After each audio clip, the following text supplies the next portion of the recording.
sense. So what is this word? What is this word up here? Identity. Yeah, identity. What does that mean? What does identity mean? Who I am. Okay, that's good. Who are you? Okay. And what about, you said I'm an Austinite. I'm Austinite because I love this city.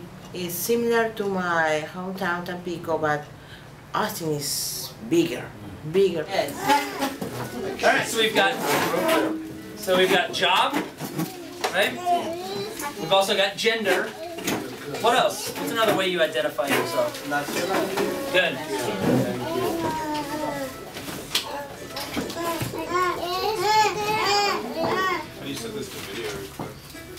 Nationality. Yeah. David, what does that mean when you say nationality? What does that mean?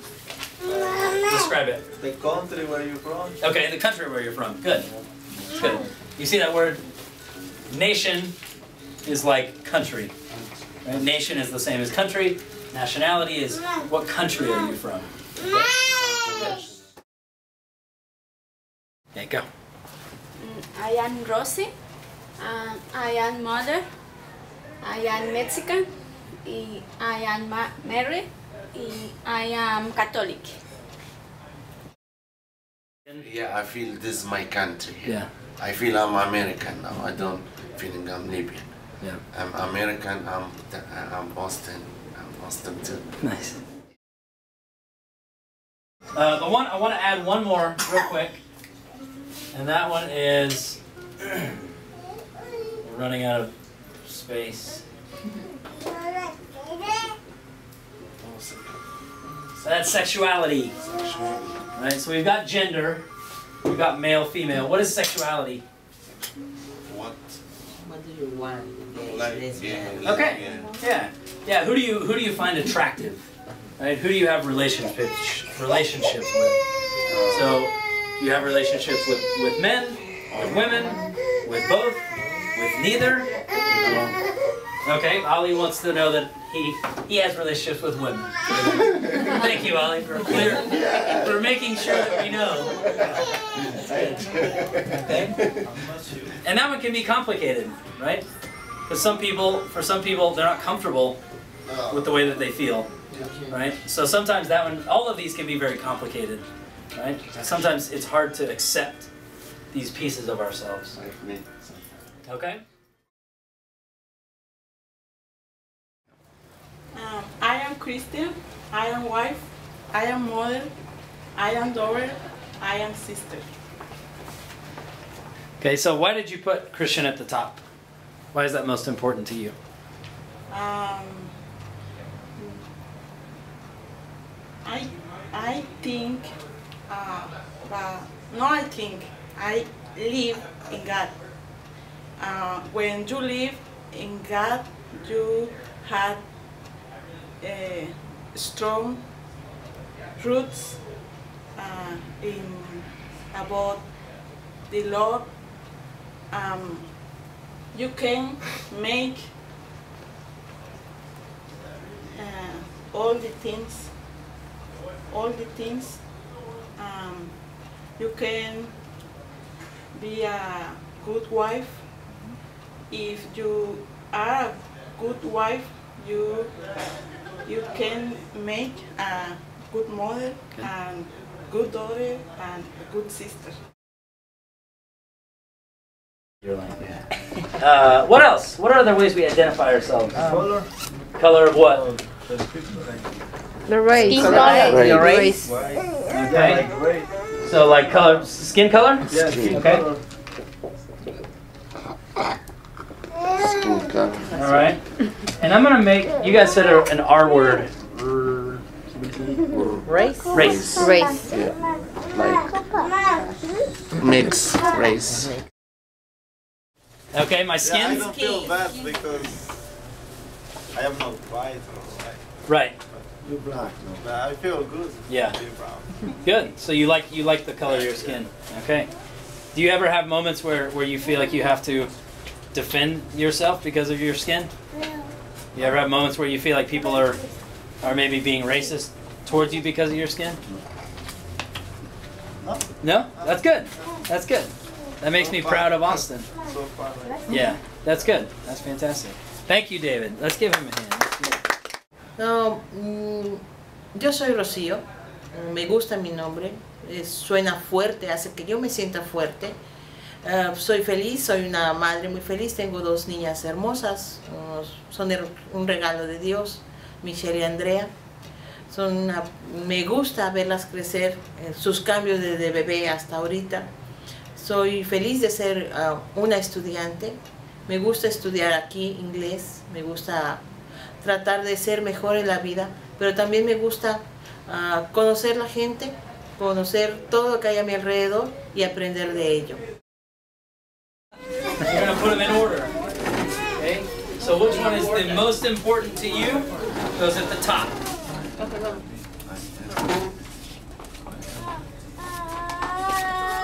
Look, last minute change. Yes. All right, who are you? I am happy, I am Mexican or Norteña, I am married, I am Catholic, I am from Europe. Good. So what makes you happy? Or how are you happy? You control that? Yes, Okay. my happy is very cool. My life is very cool. Yeah. Good. You're a pretty positive person? Yes. Yeah, I can tell. What does it mean to you to be Mexican? Or why did you put Norteña? Norteña because my hometown is in the north. Okay. And the other person, for the accent, The accent? the Okay. accent is Norteño. It's Nice. different.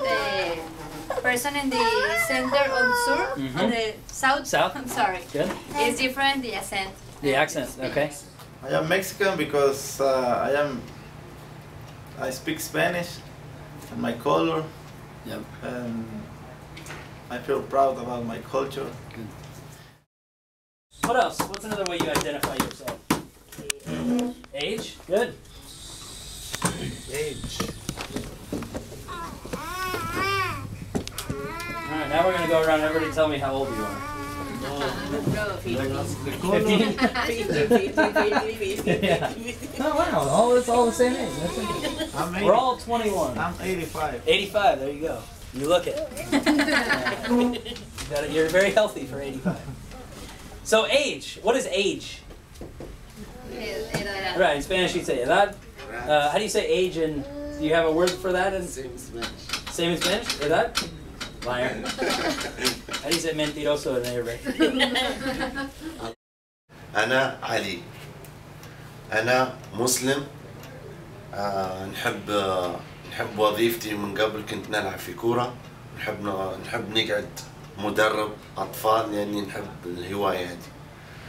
وأنا أسمر أفريقي. نحب تاريخ الأفارقة في أمريكا، ولي الفخر إني أسمر أفريقي. أنا مجنون لأني أنا نحب نهزر مع أصدقائي، ونحب نمشي مع أصدقائي أمريكان، ونحب نسمع أول ما نسمع موسيقى نقعد مجنون. هذا اللي نحبه في نفسي. Okay, I am a mother. Good. I have 4 children. Good. They are boys. Their age are 8, 6, 4, and 2. Wow.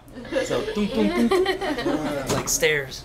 Okay, good. And I am married. I've been married for I'm gonna be 6 years. 6 years. Almost 6 years Yeah. in May. Fantastic.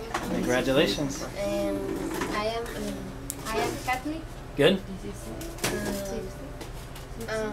I know about God like 5 years ago. Yeah. And then I started going to church, and now I am teaching my children how to grow with God in their life. Nice.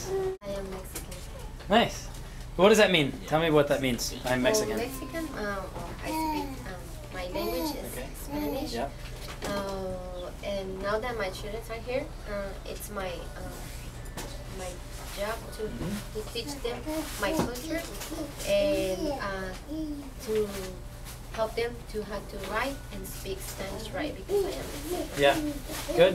And did you grow up here in the U.S. or did you grow up in Mexico? No, I grew up in Mexico. You grew up in Mexico. Do you feel? Yes. Do you think you're more proud now of being a Mexican now that you live in the United States, that you have kids, or do you think when you were growing up you felt very proud to be Mexican?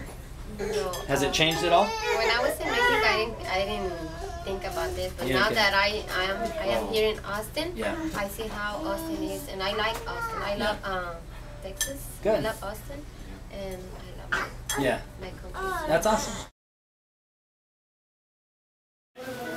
So first, before anything else, I'm a teacher.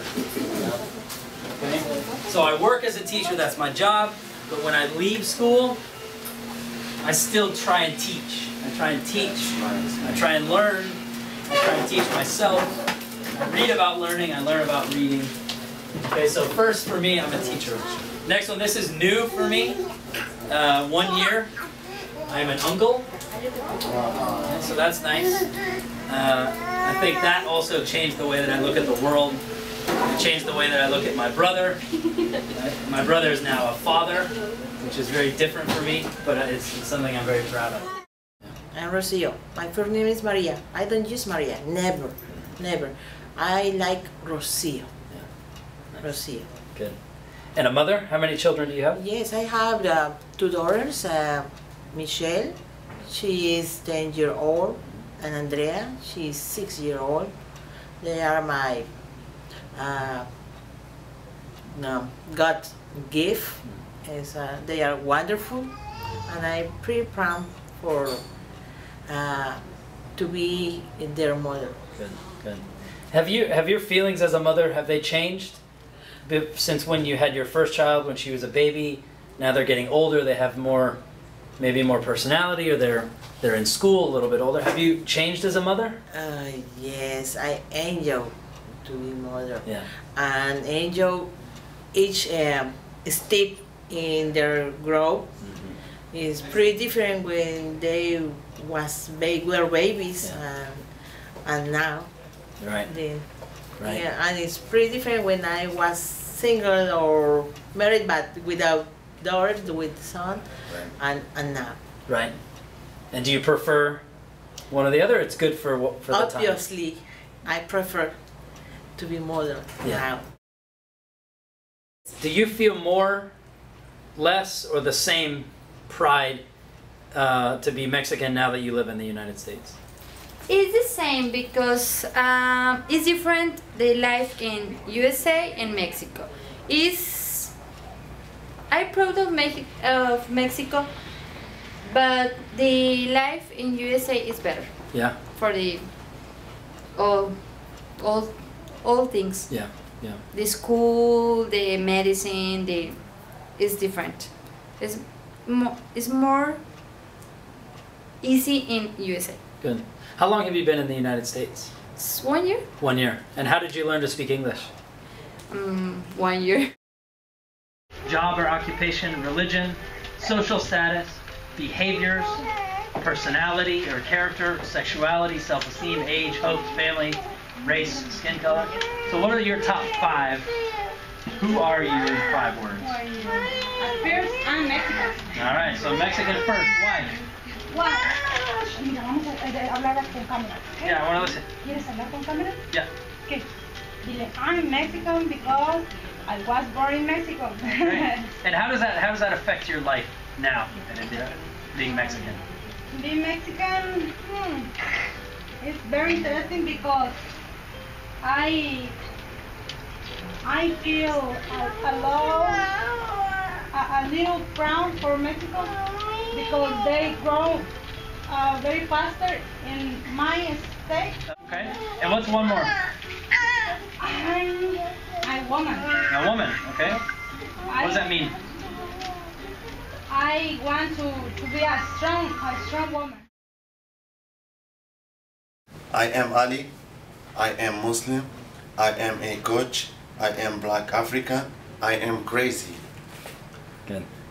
So what is Ali? What is the first one? What does that mean? This Ali, this my name is my father gave me this name because Ali like nice person and he like to help people. This is what's in me, Ali. Nice.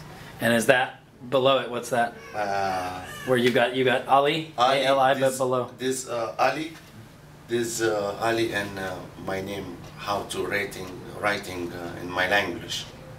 This like A, A, Lam, L, Ya, I, Ali. And what language? Arabic. Good, good. Yeah. Okay. So second, you said I'm Muslim. Yeah. Second, this is my relation. Okay. Why is that important to you in your life? Because I'm raised Muslim. Good.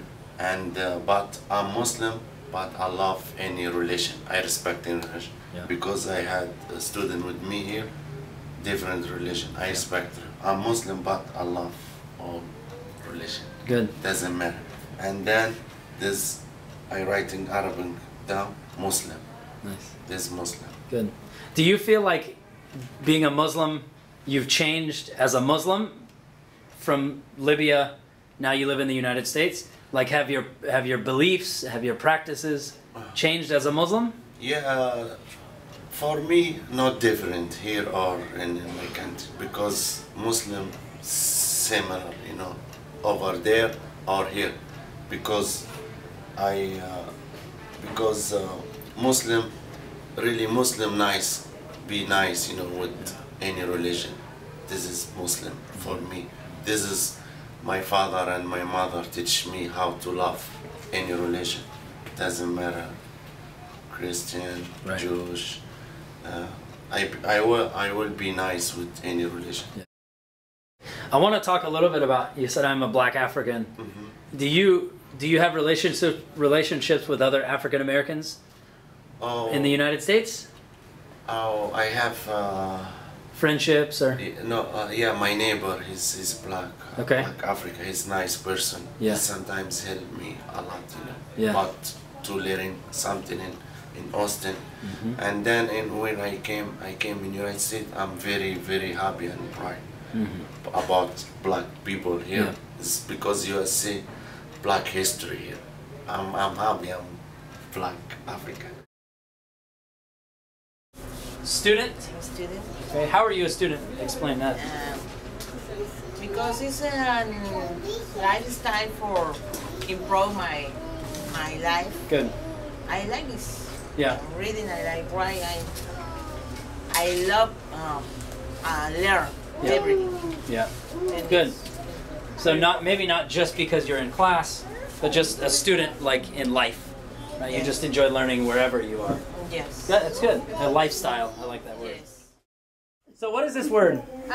What is this word up here? Identity.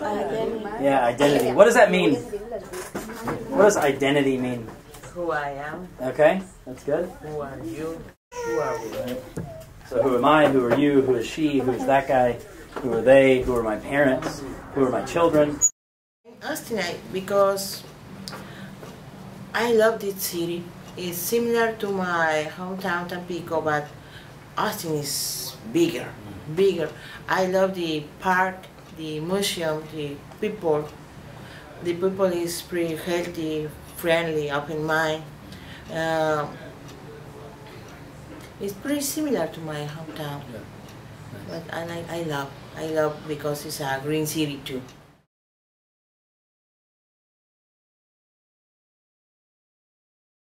Hi, my name is Cameron Allen. I'm the Adult Ed Coordinator and EL Civics teacher here at American YouthWorks. First of all, thank you for coming to the event. Thank you for watching the video. I hope you enjoyed our students. We're all very, very proud of the work that they've done to help put this video together. Before we finish, I wanted to say a couple of words about our program, a little bit about the sort of ideological underpinnings that guide the program, and hopefully give a little bit of context to the video that you just watched. We are an adult ed program. We have a program called EL Civics, which is English Literacy and Civics, which is more or less, on paper at least, an ESL class with a civics component. We tend to think that we do things a little bit differently from a lot of other EL Civics programs and a lot of other ESL programs, and I'll get to that in just a second. As far as civics, we have a very, very broad definition of civics. in our opinion, interacting and having conversations about current events, about history, about identity. Those are all manners by which we engage in civic action.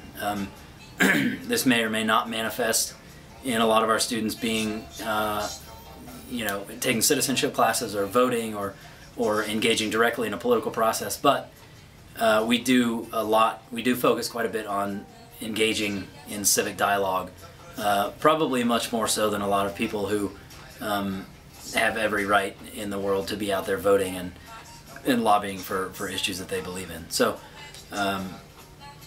that's kind of the EL civics breakdown. As far as our principles, we kind of are guided by 4 main principles. The first principle is that our students and our teachers are not incomplete people. And what I mean by that is generally our students are coming in looking for some advancement in their language skills, be it reading, writing, speaking, listening, whatever. But we don't take that to mean that they're deficient in any way. They're not deficient emotionally, they're not deficient linguistically, culturally, in any other way. They're 100% complete people in the same way that teachers are 100% complete people. In that they've come and made a decision to develop a second language, we try and communicate that to our students as a beautiful decision, unbelievably powerful decision, and an empowering decision as well. But it's not making up for a lack of something else. Part of that is looking within ourselves and appreciating where we come from, appreciating our history, appreciating our linguistic background, our cultural background, our emotional background, and being cognizant of the opportunity to change those things in different contexts. So number 1, we're complete people. We're just adding to the mix of what makes us who we are. Secondly, we talk a lot about groups, English language learners, English teachers, immigrants, refugees, as not being homogenous groups, which is to say that not all our students need the same things, not all of the students want the same things, not all of the teachers teach in the same way, not all the people's willingness to take risks is the same, be it teachers or students. We're all individuals, and so developing a curriculum that's based on a homogenous characterization of a group is something that we avoid at all cost. In response to that, we have a much more, potentially at times it can be much more complicated. We've addressed those differences in many ways, including moving students around from classroom to classroom, switching teachers in the middle of the day, in an effort to respond to the differences that exist within ourselves as well as within what is so unfortunately and so often grouped as a single group: English language learners, or ESL students, or immigrants, or refugees, or what have you. Even ESL teachers. There's so much variance within those groups. So not only do we try and recognize that, but we try and build a curriculum and build a program that's based on respecting that difference, that heterogeneity. So that's our second, is that we are not homogeneous groups, and therefore should not be treated as such. Thirdly, we think that learning best takes place when students are active agents in the process. That includes not only being agents in their own learning, in terms of determining at times what they're going to study and how they're going to study, but also in the curriculum, in scheduling, in the space of the classroom, in content. So what are we learning? Generally, we're doing our best to glean from students' interests and desires, put those together into a curriculum that's responsive not only to that student or that small group of students, but to everyone. And it's also something for which we as teachers have some vested interest or some passion, or both, potentially. We also structure our classroom in such a way that students have ample time to motivate themselves and to really be with their partners, as opposed to always being guided and directed by a teacher. We see that as part of that developing agency in one's learning, and ideally that's something that continues when a student leaves the class, whether it's day after day leaving the class, or you know, if a student's circumstances changes and he or she isn't able to continue attending. If we've done our job, that doesn't mean that they cease to learn. Finally, and something that probably is most closely related to the video that we just finished watching, is the idea of identity. And we speak so much about identity, both in implicit and explicit terms in our classroom. We recognize that identity is much less useful, if not situated within a context, if not identity as relative to other identities, by which I mean understanding ourselves within the context of understanding everyone else is much better than understanding ourselves in a vacuum. So in order to try and get that process going of learning about ourselves within the context of others, we talk a lot about history, we talk a lot about geography, politics, current events, past events, future events, community events, global issues, and in doing so, ideally we're asking the students to reconsider their position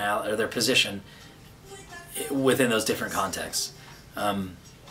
We feel like doing so, and doing so as teachers as well, is a good way to strengthen our resolve when it comes to things that we know that we believe in, and it's also it's as comfortable a way as we have developed to really be critical of ourselves and of our own identities and of our own expectations, for ourselves and as well as for our families, our communities, and potentially our cities and states. So identity as something that in a vacuum is much less powerful than really understanding it critically through the lens of a continuum, and understanding our position on that continuum. So my hope is that this project is reflecting those four sort of guiding principles of the program. I think it does. I can see those things coming through. It's a beautiful thing to see those very abstract principles manifest themselves in a way, and frankly in a language that's so beautiful, and many times is very simple, but so incredibly powerful. I couldn't be more proud of the students for just having taken part in this exploration of our identities in a critical way. I hope that it's been something that's been valuable to them, and we always hope that at the end of the day we can feel more ownership over our physical space and over our linguistic and our cultural and emotional space. And I truly hope that this project has allowed them to do that. And you know, this is the kind of thing that we hope to continue doing here at American YouthWorks with all of our students, but namely with our adult students. So thank you for spending a little bit of time with us. Feel free to get in contact if you've ever liked to visit. We're happy to have people come in and take a look. And thank you so much for all the donations. They will be put to good use. So thank you and have a great evening.